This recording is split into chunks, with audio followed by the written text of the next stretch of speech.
안녕하세요. 진격의 동구쌤입니다. 이번 시간에는 몽골의 간섭과 고려의 개혁을 살펴보겠습니다. 몽골의 침입 이후 고려 정부는 개경에서 강화도로 천도하고 사병 집단인 삼별초는 진도, 제주도로 이동하면서 끝까지 항전하였으나 고려 정부는 결국 항복하게 되었습니다. 이렇게 고려 정부가 개경으로 환도한 뒤에 원은 고려의 제도와 풍속은 인정하면서도 고려에 자신들의 영향력을 확대하려고 했습니다.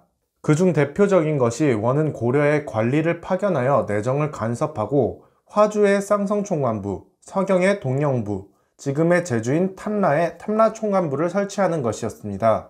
그리고 고려 국왕은 원의 공주와 혼인하면서 고려는 원의 사위국가, 즉 부마국이 되었습니다. 또 왕세자는 왕이 되기 전까지 원나라에서 지내야 했습니다. 이렇게 되면서 고려 왕실의 호칭과 관제도 격화되었습니다. 원나라는 수군이 약했기 때문에 일본을 정벌하기 위해서 고려의 정동행성이라는 일본 정벌기구를 설치하고 일본 원정이 실패한 이후에도 유지되어 고려의 내정을 간섭하게 되었습니다. 원은 고려의 금, 은, 인삼, 자기, 매 등의 특산물과 공여를 요구하였습니다. 이러한 원의 간섭 속에서도 고려와 몽골의 교류가 활발해지면서 고려에는 머리의 일부만 남기고 밀어버리는 변발, 몽골식 복장, 그리고 소주와 같이 몽골풍이 나타났으며 원나라 황실에서도 고려 풍습인 한복 등 고려양이 유행하게 되었습니다. 왕세자 시절부터 원나라에서 지냈던 고려 국왕은 원에서부터 함께 지냈던 측근 세력에 의지하여 국정을 운영하였는데요. 이 원나라 간섭 시기에 지배 세력으로 등장한 것이 권문세족입니다.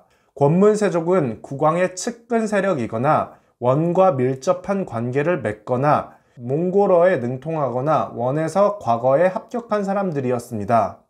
권력을 독차지한 권문세족은 마음대로 관직을 차지하고 자신들에게 뇌물을 바친 사람들에게 관직을 팔았습니다. 또한 불법적인 행위를 통해서 백성들의 토지를 빼앗고 평범한 양인을 노비로 전락시키는 등 대규모 농장을 운영하면서 국가에 세금을 내지도 않았습니다.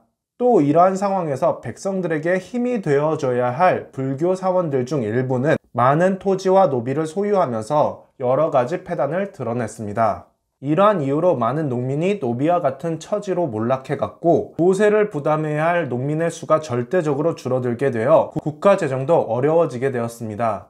아버지인 충렬왕이 원의 압력으로 인해서 왕위에서 물러나게 되자 원나라 황제의 외손자였던 충선왕은 왕위에 올라 여러 가지 고려의 문제를 개혁하고자 노력하였습니다. 하지만 다시 왕위를 아버지에게 넘겨주라는 원나라의 간섭과 권문세족의 반발로 인해서 개혁에 실패하게 되었습니다. 이후 시간이 흘러 14세기 중반이 되자 중국 각지에서 중국인의 대다수를 차지하던 한족이 반란을 일으켜 원이 혼란에 빠지게 되었습니다. 이 시기에 즉위한 공민왕은 반원개혁 정치를 실시하였습니다. 대표적인 것이 몽골식 변발과 옷을 금지하였고 인사권을 장악했던 정방을 없애서 국왕이 인사권을 장악하게 되었습니다. 또 자신의 막내 동생이 원나라의 황후가 되고 태자를 낳자 원에서 벼슬까지 받았던 친원 세력인 기처를 숙청하고 원나라의 간섭기구였던 정동행성의 일부 기능도 폐지하였습니다. 이후에 격화됐던 관제를 복구하고 쌍성총관부를 공격하여 원에 빼앗겼던 영토를 회복하였습니다. 그리고 공민왕은 신돈을 등용하여 전민변정도감을 설치하였는데요. 전민변정도감은 권문세족이 불법으로 취득한 토지를 원래 주인에게 돌려주고 농장의 노비를 다시 양인 신분으로 해방시켜주는 기관이었습니다. 하지만 공민왕의 개혁도 권문세족의 반발에 부딪혔고 결국 신돈이 제거되고 공민왕 자신마저도 시해당하면서 개혁은 실패로 끝나게 되었습니다. 하지만 공민왕의 개혁이 무조건 실패한 것만은 아니었습니다. 공민왕은 중앙의 교육기관인 국자감을 성균관으로 고쳐서 재정비하고 국왕이 최종면접관이 되도록 과거제도를 정비했습니다. 이 과정에서 과거제도를 통해서 중소지주 출신의 성리학을 학습한 신진사대부가 관직에 진출하면서 성장하게 되었습니다. 신진사대부는 유교의 한 갈래인 성리학을 개혁의 사상적 기반으로 삼고 권문세족의 횡포를 비판하였습니다.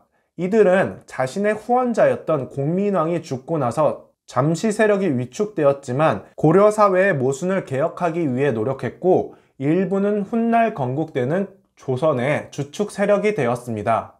이렇게 권문세족의 횡포로 어려웠던 고려 말에는 외적의 침입도 있었는데요. 14세기 후반 한족의 농민 반란군인 홍건적이 고려에 2차례 침입하게 되었습니다. 이로 인해서 도읍이었던 개경까지 함락되고 공민왕이 안동까지 피란을 떠나기도 했지만 최영 등이 활약을 하면서 홍건적을 격퇴하였습니다. 한편 일본의 쓰시마 섬을 근거지로 해서 왜구가 고려 해안 일대를 자주 약탈하였는데요. 그래서 고려 우왕 때는 최영, 이성계 등을 시켜서 왜구를 토벌하게 하였습니다. 또 최무선은 진포에서 화포를 이용해서 왜선을 격퇴하기도 하였습니다. 그리고 결국 고려 정부는 박위를 보내 왜구의 근거지였던 쓰시마 섬을 토벌하기도 했습니다. 홍건적과 왜구를 격퇴하는 과정에서 큰 공을 세웠던 이성계 등은 백성들의 신뢰를 얻고 신흥무인 세력으로 성장하게 되었습니다. 이들은 공민왕의 개혁 때 성장했던 신진사대부와 함께 고려의 현실을 개혁하는 데 노력하게 됐고, 이들 중 일부는 훗날 조선을 건국하게 됩니다. 다음 시간에는 고려의 생활과 문화를 살펴보겠습니다. 오늘도 수고하셨습니다.